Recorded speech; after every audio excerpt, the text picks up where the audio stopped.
একদিন শিশু নবী হজরত মুহাম্মদ সাল্লাল্লাহু আলাইহি ওয়াসাল্লাম ক্ষুধার্ত অবস্থায় মক্কার ধুলামাখা পথ ধরে হেঁটে চলেছে। কিছুটা দূরে ছিল আবু জাহেলের খেজুর বাগান। আবু জাহেল এক ইহুদি ব্যক্তিকে নিয়ে খেজুরগুলো একটি বস্তায় ভর্তি করছিল। শিশু নবী মুহাম্মদ সাল্লাল্লাহু আলাইহি ওয়াসাল্লাম তখন ক্ষুধার্ত ছিল, তাই ক্ষুধা নিবারণের জন্য দুটি খেজুরের আশায় আবু জাহেলের খেজুর বাগানের দিকে যেতে লাগলো। শিশু নবী মুহাম্মদ সাল্লাল্লাহু আলাইহি ওয়াসাল্লাম ধীরে ধীরে সেই খেজুর বাগানে হাজির হলেন এবং আবু জাহেলকে সালাম দিয়ে বিনয়ের সঙ্গে বললেন, চাচা যান, আমার খুব ক্ষুধা পেয়েছে, আমাকে দুটি খেজুর দিতে পারবেন? তখন আবু জাহেল তাচ্ছিল্য ভরা চোখে তাকিয়ে বলল, হে মোহাম্মদ, তোমাকে খেজুর দিতে পারি, কিন্তু একটি শর্ত আছে। ওই যে ব্যক্তিটি দাঁড়িয়ে আছে তার কাছে বস্তা আছে, ওইগুলো তুমি মাথায় করে নিয়ে আমার বাড়িতে দিয়ে আসো, তাহলে তুমি খেজুর পাবে। তখন শিশু নবী সাথে সাথে ওই ইহুদি ব্যক্তির কাছে চলে গেলেন। ইহুদি লোকটি তাকে অবাক হয়ে দেখে বললেন, হে বালক মোহাম্মদ, তুমি কি জন্য এসেছো? শিশু নবী মুহাম্মদ সাল্লাল্লাহু আলাইহি ওয়াসাল্লাম বললেন, আমি এই বস্তা মাথায় করে নিয়ে যাব। ইহুদি ব্যক্তিটি বললেন, এই ছোট্ট বয়সে তুমি কি এই বস্তায় নিয়ে যেতে পারবে? শিশু নবী বললেন, নিশ্চয়ই পারবো। অতঃপর শিশু মুহাম্মদ সাল্লাল্লাহু আলাইহি ওয়াসাল্লাম ধুলিমাখা শরীরে মাথায় বিশাল বস্তা নিয়ে হেঁটে চললেন। ছোট্ট ছোট্ট পা, ক্লান্ত দেহ, কিন্তু চেহারায় এক অপার্থিব শান্তি। এবং তার পিছু চলেছে আবু জাহেল এবং সেই ইহুদি ব্যক্তি। কিছুক্ষণ পর সেই বস্তা আবু জাহেলের বাড়ির সামনে এসে রাখলেন। তখন ইহুদি ব্যক্তি এই বস্তা নিয়ে বাড়ির ভিতরের কোণে রেখে দিলেন। তারপর শিশু নবী হজরত মুহাম্মদ সাল্লাল্লাহু আলাইহি ওয়াসাল্লাম বললেন, চাচা যান, আমাকে খেজুর দেবেন না? তখন আবু জাহেল মাত্র একটি খেজুর দিলেন। তখন শিশু নবী হজরত মুহাম্মদ সাল্লাল্লাহু আলাইহি ওয়াসাল্লাম বললেন, চাচা যান, আর একটি খেজুর দেবেন না? এই নির্দোষ চাওয়াই যেন আবু জাহেলের আগুনে ঘি ঢেলে দিল। সে রেগে গিয়ে হঠাৎ করে একটি প্রচণ্ড থাপ্পড় মারল শিশু মুহাম্মদ সাল্লাল্লাহু আলাইহি ওয়াসাল্লামের গালে। সঙ্গে সঙ্গে সূর্য যেন হঠাৎ ডুবে গেল, আকাশ কেঁদে উঠল, বাতাস স্তব্ধ হয়ে গেল, পাহাড় পর্বত যেন অশ্রু ঝরালো। যে একটি নিষ্পাপ শিশুর উপর এমন অন্যায়, নিষ্ঠুর আবু জাহেল হাসতে হাসতে ঘরে প্রবেশ করল। ঠিক তখনই ঘটল এক অলৌকিক ঘটনা। খেজুর ভর্তি বস্তার মুখ খুলতেই আবু জাহেল হতবাক হয়ে গেলেন। আবু জাহেল দেখল বস্তার সমস্ত খেজুরগুলো ছোট ছোট পাথর হয়ে গেছে। চোখের সামনে এমন অলৌকিক ঘটনা দেখার পর সেই ইহুদি বিস্ময়ে হতবাক হয়ে গেল। এই দৃশ্য দেখে সেই ইহুদি ব্যক্তি থমকে দাঁড়ালেন। এমন অলৌকিক ঘটনার কথা জানানোর জন্য ইহুদি ব্যক্তিটি দ্রুত তাদের নেতার কাছে ছুটে গেল। কিন্তু নিষ্ঠুর অত্যাচারী আবু জাহেল তখন ঘর থেকে বের হয়ে এলো এবং কটাক্ষ করে বললেন, হে মোহাম্মদ, তুমি তো বড় জাদুঘর, আমার খেজুরগুলো জাদু করে পাথর করে দিয়েছ। শিশু নবী মুহাম্মদ সাল্লাল্লাহু আলাইহি ওয়াসাল্লাম নরম কণ্ঠে মাথা নিচু করে বললেন, চাচা যান, আমি কিছুই জানি না। এই কথা বলতেই নিষ্ঠুর আবু জাহেল আর একটা চড় মারলেন। চড়ের শব্দে যেন আবারও আকাশ কেঁপে উঠল, পাহাড় স্তব্ধ হয়ে গেল, আর শিশুটির চোখে জমে উঠল এক বিন্দু অশ্রু। কিন্তু কি আশ্চর্য, শিশু মুহাম্মদ শুধু এতটুকুই বললেন, চাচা যান, আপনার হাতে ব্যথা লাগেনি তো? আহা, কি মমতা, কি সহমর্মিতা! নিজে চড় খেলেন, অথচ চিন্তা করলেন চড় মারা মানুষের ব্যথার কথা। অতঃপর শিশু নবী সেই ব্যথা আর অপমানের বোঝা নিয়ে বাড়ি ফিরলেন না। চুপচাপ চলে গেলেন পাহাড়ের কিনারায়, শুধু নিঃশব্দে দাঁড়িয়ে রইলেন। এই ঘটনা দেখে গাছগুলো, পাহাড়গুলো বলতে লাগলো, আহ আফসোস, যাকে না সৃষ্টি করলে এই জমিন, এই আসমান, এই পৃথিবী কিছুই সৃষ্টি হতো না। সেই মহান নবী আজ ক্ষুধার্ত, অপমানিত, অবহেলিত। কিন্তু তবুও পাষাণ্ড আবু জাহেলের হৃদয় এতটুকুও কাঁপল না, এক বিন্দু অনুতাপও তার চোখে এলো না। এদিকে সেই ইহুদি ব্যক্তিটি তাদের নেতার কাছে এসে বলল, আজ এমন এক ঘটনা দেখেছি যা কল্পনাকেও হার মানায়। আব্দুল্লাহর পুত্র শিশু মুহাম্মাদের এমন ক্ষমতা আছে যা দুনিয়ার কারণেই। তাকে একটা চড় মারলে খেজুর সব পাথর হয়ে যায়। আচ্ছা, আপনি কি বলতে পারবেন এটা কি জাদু না অলৌকিক ক্ষমতা? তখন তাদের নেতা বললেন, আমরাও শুনেছি আমাদের ধর্মগ্রন্থ নাকি মুহাম্মাদের নাম আছে, সে হবে শ্রেষ্ঠ নবী এবং শেষ নবী। তবে তিনি কি এই মুহাম্মদ, এটা জানার জন্য আমাদের ধর্মগুরুর সান্নিধ্য প্রয়োজন। যদি এটা সত্য হয় তবে তাকে আমরা বাঁচাতে দেব না, এই পৃথিবী থেকে সরিয়ে দেব। তোমরাও যাও, আমাদের ধর্মগুরুর কানে এটি পৌঁছে দাও। তখন সেই ইহুদি ব্যক্তিটি আবারও আবু জাহেলের বাড়ির দিকে রওনা হলেন। যেতে যেতে সেই খেজুর বাগানের কাছে উপস্থিত হয়ে দেখলেন সমস্ত খেজুর গাছের খেজুর নেই, সব একেবারে পাথর হয়ে গেছে। এটা দেখে সেই ইহুদি ব্যক্তিটি হতভম্ব হয়ে গেলেন। তিনি আর এক মুহূর্ত দাঁড়ালেন না, খুব দ্রুত আবু জাহেলের বাড়ির দিকে রওনা হলেন। আবু জাহেলের বাড়িতে এসে বললেন, ভাই, আপনার খেজুর বাগানের সমস্ত খেজুরগুলো তো পাথরে পরিণত হয়ে গেছে। এখন এটাকে যদি ফিরিয়ে আনতে না পারেন তাহলে অনেক টাকা ক্ষতি হয়ে যাবে। এটাকে ফেরানোর একমাত্র পথ হলো শিশু মুহাম্মাদের কাছে ক্ষমা চাওয়া। কিন্তু আবু জাহেল ক্ষমা চাওয়ার পাত্র ছিল না। সে ছিল নিষ্ঠুর এবং অতি চালাক। তাই সে চালাকি করেই বলল, ঠিক আছে, চলো আমরা মুহাম্মাদের বাড়িতে গিয়ে দেখি। এই বলে তারা শিশু মুহাম্মদ সাল্লাল্লাহু আলাইহি ওয়াসাল্লামের বাড়ির দিকে রওনা হলেন। শিশু মুহাম্মদ সাল্লাল্লাহু আলাইহি ওয়াসাল্লাম থাকতেন চাচা আবু তালেবের সঙ্গে। চাচা আবু তালেব তখন ঘরে একা। কিছুক্ষণের মধ্যেই আবু জাহেল এসে হাজির হয়ে বললেন, হে আবু তালেব, শিশু মুহাম্মদ কোথা থেকে এমন জাদু শিখেছে? সে তো বড় জাদুঘর। সে আমার খেজুরগুলো সব পাথর করে দিয়েছে। কোথায় গিয়েছে তুমি কি খবর রাখো? তাকে তো খুঁজে পাওয়া যাচ্ছে না। দেখো কোন পাহাড়ের কিনারায় জঙ্গলের বাঘ ভাল্লুকে খেয়ে নিয়েছে কিনা।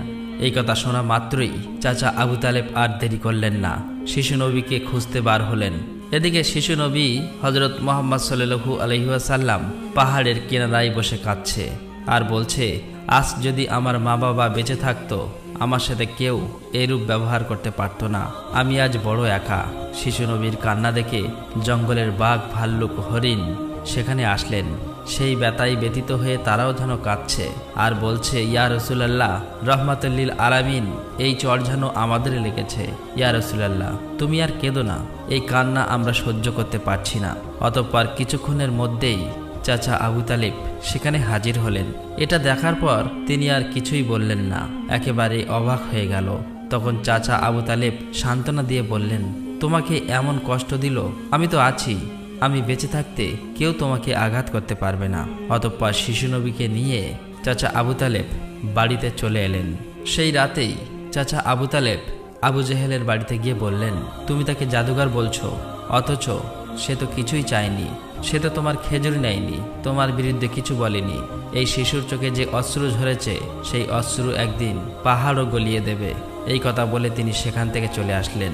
এই কথা শুনে আবু জাহেল কোনো জবাব দিল না, কারণ এই শিশুর মধ্যে এমন কিছু ছিল যা সে অনুভব করতে পারছিল কিন্তু স্বীকার করতে পারছিল না। আসলে আবু জাহেল ছিল মিথ্যাবাদী এবং অত্যাচারী। সেই রাতে মক্কার আকাশে এক উজ্জ্বল আলো দেখা গেল। সবাই ভাবল বুঝি কোনো তারা পড়েছে। ফেরেশতারা একে একে নেমে আসলো। এক ফেরেশতা আরেক ফেরেশতাকে বলল, এই শিশুর চোখে পানি দিয়ে একদিন মহা কিতাব নাজিল হবে। এই শিশু হবে শ্রেষ্ঠ মানব তথা শ্রেষ্ঠ নবী, যা সমগ্র বিশ্ববাসীর জন্য রহমত স্বরূপ।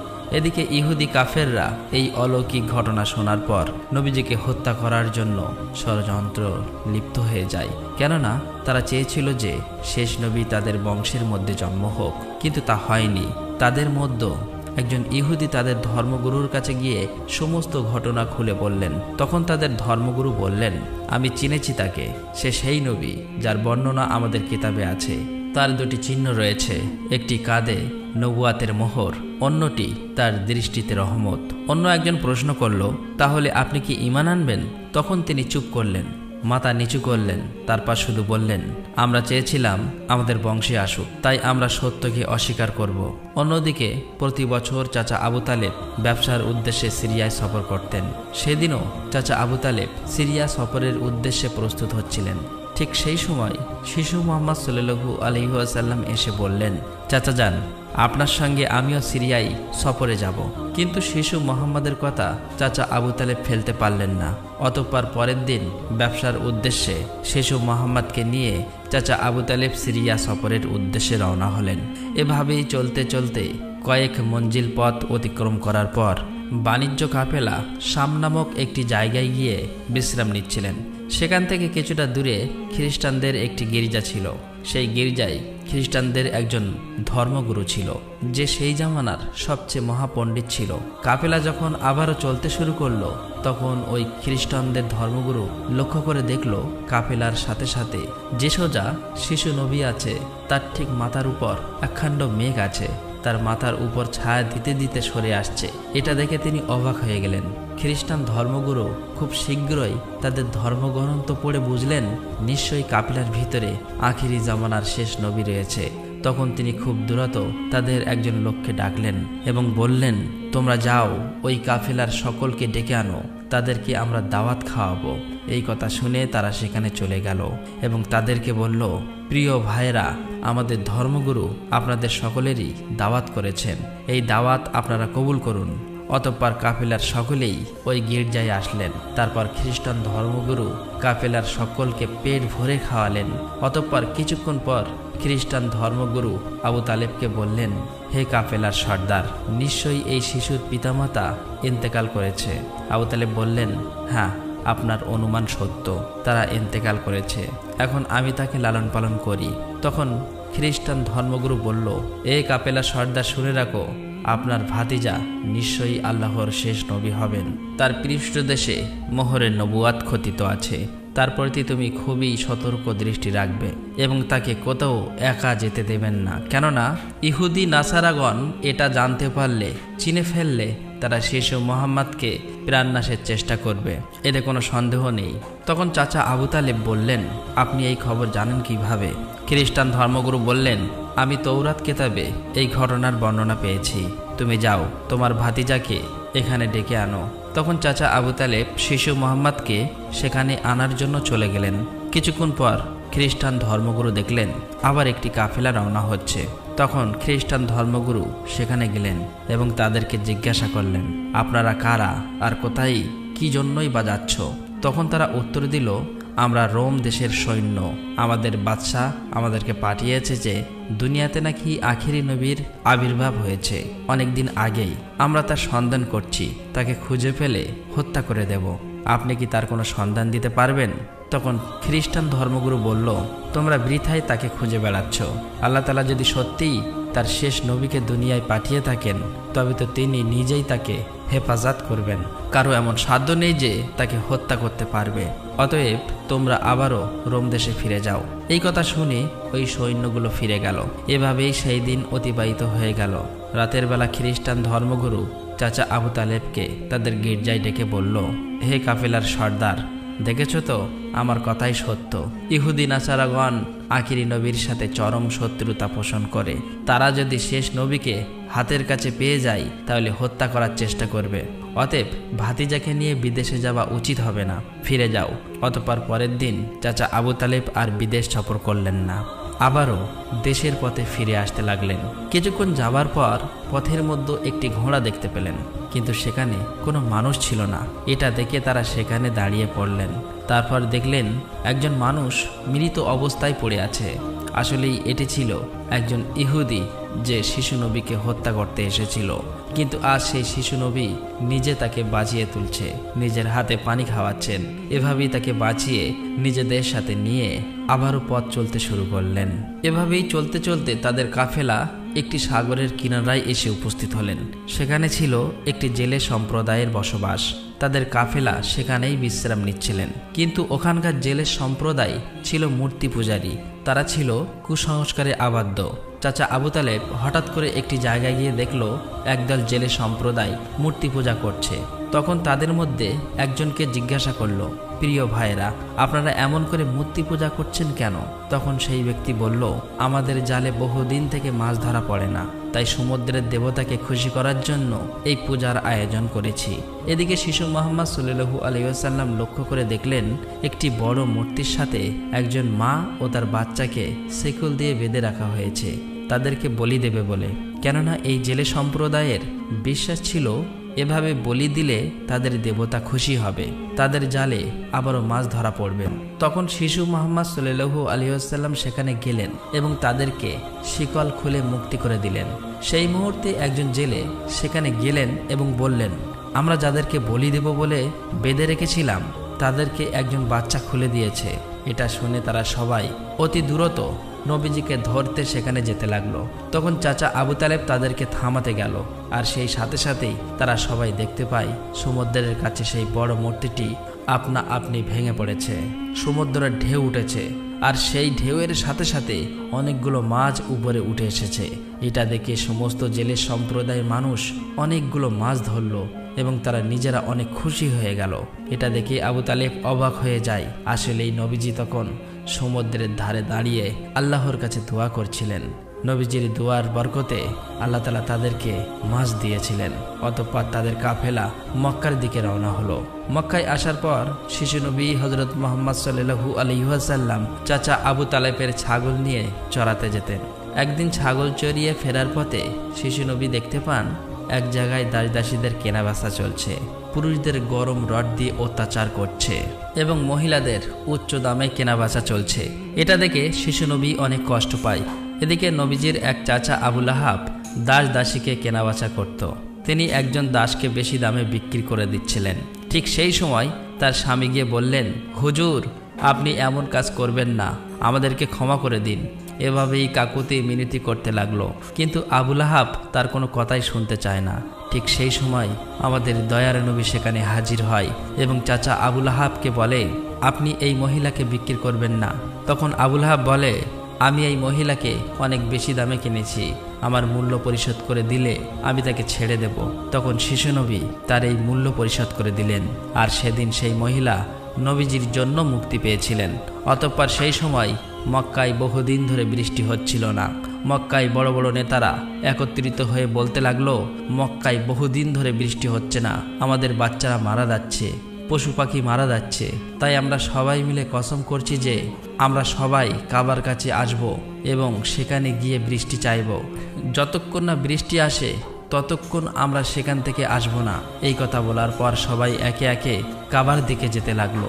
সেখানে চাচা আবু তালেবও যাবে। ঠিক এমন সময় শিশু মুহাম্মদ সাল্লাল্লাহু আলাইহি ওয়াসাল্লাম চাচা আবু তালেবকে জিজ্ঞাসা করলেন, চাচা যান, আপনি কোথায় যাচ্ছেন? চাচা আবু তালেব বললেন, হে মুহাম্মদ, আমাদের মক্কা শুকিয়ে গিয়েছে, বহুদিন বৃষ্টি হয় না, একে একে সবাই মারা পড়ছে, তাই বৃষ্টির জন্য কাবা ঘরের কাছে যাচ্ছি। তখন শিশু নবী বললেন, চাচা যান, আপনি আমাকে সাথে নিয়ে চলেন। তখন চাচা আবু তালেব বললেন, হে মুহাম্মদ, তুমি এখন ছোট্ট, সেখানে মক্কার বড় বড় নেতারা থাকবে, আমি যদি তোমাকে নিয়ে যাই তাহলে সকলেই আমাকে অপমান করবে। তখন শিশু নবী বললেন, চাচা যান, আপনি আমাকে সাথে নিয়ে চলেন, তারা যদি আমাকে সেখানে থাকতে না দেয় তাহলে আমি চলে আসব। শিশু নবীর মুখে এমন কথা শোনার পর চাচা আবু তালেব তার কথা ফেলতে পারলেন না। আসলে তিনি তাকে খুবই ভালোবাসতেন, তাই তিনি তাকে নিয়ে কাবার দিকে রওনা হলেন। কিছুক্ষণ পর তারা কাবার কাছে গিয়ে হাজির হলেন। দেখলেন কাবা ঘরের কাছে মক্কার বড় বড় নেতারা হাজির হয়েছে। আশেপাশের পুরুষ মহিলা সবাই হাজির হয়েছে, কেননা তারা শপথ নিয়েছে বৃষ্টি না আসা পর্যন্ত কাবা ঘর আঁকড়ে ধরে রাখবে। মক্কার বড় বড় নেতারা বলতে লাগলো, হে আবু তালেব, তুমি কি জানো না আমরা এখানে শপথ করে এসেছি, তুমি এই শিশুটিকে কেন নিয়ে এসেছো? এখানে তো তার কোনো প্রয়োজন নেই। তখন আবু তালেব বললেন, হে মুহাম্মদ, তুমি পিছনের দিকে চলে যাও। এই কথা শুনে শিশু মুহাম্মদ পিছনের দিকে চলে গেলেন। অতঃপর মক্কার বড় বড় নেতারা একসাথে বলতে লাগলো, হে কাবা ঘরের স্রষ্টা, আমাদের পানির ব্যবস্থা করে দিন, আমরা আর পারছি না। এভাবেই বলতে বলতে সারা রাত কেটে গেল, কিন্তু একটুও বৃষ্টি হলো না। সকাল গড়িয়ে দুপুর হয়ে গেল, বৃষ্টি হলো না। এদিকে কাবা ঘরও গরম হতে শুরু করলো। এর মাঝে তিনজন গরম সহ্য করতে না পেরে গরমে অজ্ঞান হয়ে গেল।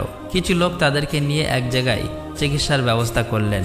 এদিকে একজন চাচা আবু তালেবের পিছনে আঁকড়ে ধরলেন। চাচা আবু তালেব যখন পিছনে ফিরে তাকালেন, দেখলেন শিশু মুহাম্মদ সেখানে দাঁড়িয়ে আছে। অত্যন্ত রেগে গেলেন এবং বললেন, হে মুহাম্মদ, তুমি এখানে কেন এসেছো? তখন শিশু মুহাম্মদ বললেন, চাচা যান, আমাকে আসতে দিন, আমি আসলেই মহান আল্লাহ তাআলা পানি বর্ষণ করবেন। তখন চাচা আবু তালেব বললেন, এখানে এতগুলো মক্কার বড় বড় নেতা আছে, তারা সবাই পানি চাইছে, কিছু হচ্ছে না, আর তুমি এখন এই শিশু বয়সে কি করবে? তুমি চাইলে পানি হবে? এটা সম্ভব? অতএব তুমি পিছনের দিকে চলে যাও। এই কথা শুনে শিশু নবী আবার পিছনের দিকে চলে আসলেন। এদিকে পুনরায় তারা একসাথে বলতে লাগলো, হে কাবা ঘরের স্রষ্টা, আপনি আমাদের পানির ব্যবস্থা করে দিন। কিন্তু কোনো মতেই বৃষ্টি হলো না। তখন সবাই ক্লান্ত হয়ে এক জায়গায় বিশ্রাম নিচ্ছিলেন। চাচা আবু তালেব পিছনে লক্ষ্য করে দেখলেন আবারও শিশু নবী সেখানে হাজির। তিনি অত্যন্ত রেগে গিয়ে বললেন, হে মুহাম্মদ, তুমি আবার কেন এসেছো? শিশু মুহাম্মদ বললেন, চাচা যান, আমি তো আপনার ঘাম মুছতে এসেছি। এই কথা শুনে চাচা আবু তালেব নবীজির উপর প্রচণ্ড মায়া লাগলো এবং তাকে জড়িয়ে ধরলেন। তখন শিশু মোহাম্মদ আবার বললেন, চাচা যান, আমাকে একটিবার কাবা ঘরের কাছে যেতে দিন। আমি গেলে আল্লাহ তাআলা পানি বর্ষণ করবেন। সেখানে থাকা মক্কার নেতাদের মধ্যে একজন এই কথাটি শুনতে পেল। শিশু মোহাম্মদ চিৎকার করে বলতে লাগলো, হে মক্কার মানুষেরা, চেয়ে দেখো, পানি চলে এসেছে। সেখানে থাকা সমস্ত লোকেরা অবাক হয়ে বলতে লাগলো, কোথায় পানি এসেছে? এখানে তো আমরা সবাই গর্বে মারা যাচ্ছি, আর তুমি বলছো পানি চলে এসেছে? তাদের মধ্য থেকে একজন বলল, হে মোহাম্মদ, তুমি এগিয়ে যাও। কিন্তু অন্য নেতারা বলল, আমাদের মতো বড় বড় নেতা থাকতে যদি এই শিশু মোহাম্মদ সামনে চলে যায় তাহলে আমাদের মান সম্মান সব চলে যাবে। অতঃপর অনেক আলোচনার পর শিশু মোহাম্মদকে কাবা ঘরের সামনে যাবার অনুমতি দেওয়া হলো।